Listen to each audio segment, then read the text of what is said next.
Bismillahirrahmanirrahim. Alhamdulillahirabbil alamin. Wassalatu wassalamu ala asyrofil anbiya'i wal mursalin sayyidina maulana Muhammadin wa ala alihi wa sahbihi wa barik wasallam ajmain. Amma ba'du. Yang terhormat dosen kami Ibu Husnul Khatimah MPD selaku dosen mata kuliah Bahasa Indonesia. Perkenalkan, nama saya Zaini Mahdi dengan NPM 2112 5602 dari Fakultas Tarbiyah Prodi PAI. Baik teman-teman semua, perlu kita ketahui keterampilan dalam berbahasa Indonesia itu ada 4. Pertama, keterampilan berbicara. Kedua, keterampilan menyimak. Ketiga, keterampilan membaca. Keempat, keterampilan menulis. Bagaimana terampil berbahasa Indonesia? Terampil dan bisa itu beda. Kalau bisa itu biasa saja, semua orang bisa.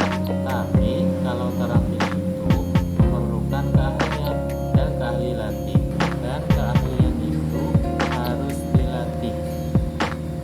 Dalam video ini saya akan menjelaskan bagaimana cara terampil berbicara.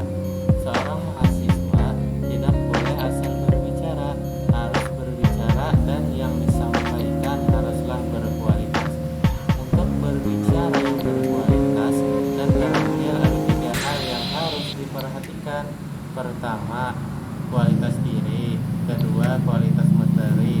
Ketiga, kualitas cara penyampaian. Untuk meningkatkan kualitas diri, ada beberapa hal yang harus diperhatikan. Pertama, untuk meningkatkan kualitas diri, ada beberapa hal yang harus diperhatikan. Pertama, menciptakan daya tarik. Buatlah daya tarik semenarik mungkin. Yang kedua, fokus pada pendengar kita. Jangan hanya berbicara, cari tahu cara bagaimana pendengar puas mendengarkan apa yang kita sampaikan. Karena pendengar itu beda-beda. Ada tipe pendengar yang visual, ada juga tipe pendengar yang logika, ada juga tipe pendengar yang menggunakan perasaan, ada juga tipe pendengar yang imajinatif, dan ada juga pendengar yang apabila ia mendengar, ia merasa enjoy. Saya ulangi sekali lagi. Dan ada juga pendengar yang apabila ia mendengar, ia merasa enjoy dan bahagia. Bicara harus memahami beberapa karakter di atas agar pendengar tidak merasa bosan dan mengantuk. Ketiga, untuk meningkatkan kualitas diri adalah menguasai proses. Kuasai dulu beberapa bahasa yang kita tidak menguasai dan mengetahuinya. Yang keempat, kepercayaan diri. Kepercayaan diri bisa dibangun dengan 2 hal. Pertama, persiapan, karena orang yang mempunyai persiapan itu seperti orang yang mempunyai modal. Yang kedua, berpikir positif. Jangan merasa rendah diri. Aku tidak bisa. Aku tidak mampu. Aku malu. Itu adalah pikiran-pikiran negatif yang harus dihilangkan. Yang kelima, untuk meningkatkan kualitas diri adalah performa. Ciptakan penampilan Anda. Bagus tidak bagus, yang penting tampilkan performa Anda. Berbicaralah dengan energi dan semangat.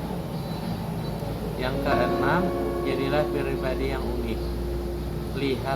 Lihatlah hal unik apa yang sangat berharga dalam diri kita untuk meningkatkan kualitas dalam berbicara. Pembahasan yang untuk menciptakan materi yang berkualitas tentu saja memerlukan keahlian khusus. Ini adalah pembahasan kedua untuk meningkatkan keterampilan berbicara. Adapun untuk membuat materi biasanya harus memperhatikan siapa sih yang menjadi pendengar kita. Apakah mereka anak-anak ataukah orang tua atau rekan-rekan kita mahasiswa. Itu harus diperhatikan, harus disesuaikan. Yang ketiga, untuk meningkatkan kualitas dan keterampilan berbicara adalah kualitas cara penyampaian. Jadi berbicara itu tidak hanya di mulut saja, tetapi seluruh anggota juga bisa berbicara. Caranya itu bisa dilakukan dengan senyum 227 yang dilakukan selama 7 detik, melakukan kontak mata. Jadi ketika menyampaikan, jangan hanya fokus kepada makalah atau tulisan saja, tapi lakukan kontak mata. Ketika menjelaskan, pandanglah orang yang menjadi pendengar kita. Perlu kita ingat kembali, keterampilan dalam berbahasa Indonesia ada 4. Pertama, keterampilan berbicara. Kedua, keterampilan menyimak. Ketiga, keterampilan membaca. Keempat, keterampilan menulis. Di sini saya akan menjelaskan tentang keterampilan membaca. Apa itu keterampilan membaca? Keterampilan membaca itu adalah sesuatu yang berbeda dari bisa membaca. Bisa dan terampil itu ada perbedaan-perbedaannya. Kalau bisa itu mudah dilakukan, tapi kalau terampil belum tentu. Mengapa belum tentu? Karena terampil itu memerlukan keahlian khusus. Keterampilan membaca ada beberapa macam. Ada keterampilan membaca berita, ada keterampilan membaca puisi. Di sini saya akan menjelaskan keterampilan membaca dalam membaca kritis. Membaca kritis merupakan kegiatan membaca yang bertujuan memahami bacaan secara detail dan mengkritisi hasil bacaan.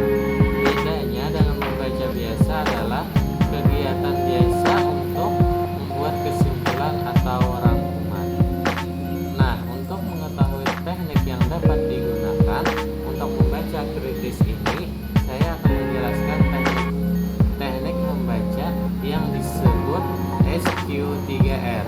Apa itu teknik SQ3R?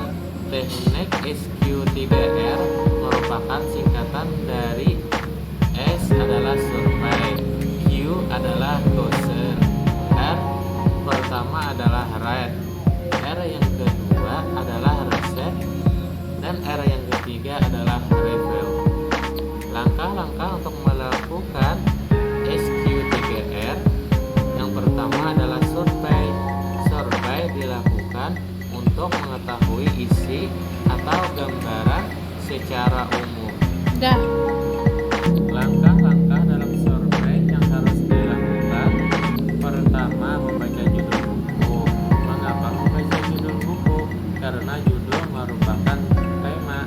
Yang kedua, membaca pendahuluan. Mengapa membaca pendahuluan? Karena dalam pendahuluan ditemukan pendapat-pendapat penulis.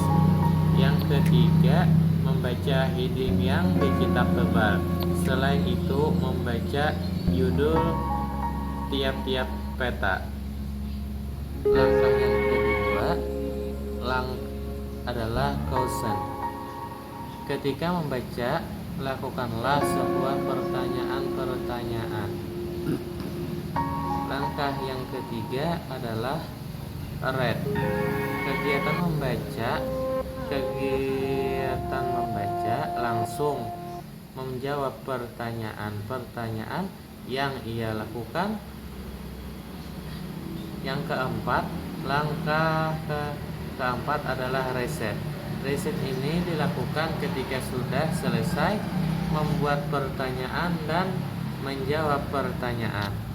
Kelima daripada teknik SQ3R adalah review. Review ini adalah kegiatan mengembalikan bacaan kita yang dari awal sampai akhir. Apakah sudah benar-benar dibaca dan ditemukan jawabannya, dan kita lakukan kritik dan analisis yang kita baca. Langkah selanjutnya sesudah melakukan teknik SQ3R adalah menganalisis bacaan dalam kegiatan ini. Dalam kegiatan ini, pembaca diharapkan tidak mudah percaya terhadap apa yang dituliskan penulis, namun yang dilakukan adalah menemukan data kebenaran yang ia tulis. Membaca kritis ini berkaitan juga dengan sintesis. Sintesis ini dilakukan setelah adanya krisis dan segala macam, lalu dianalisis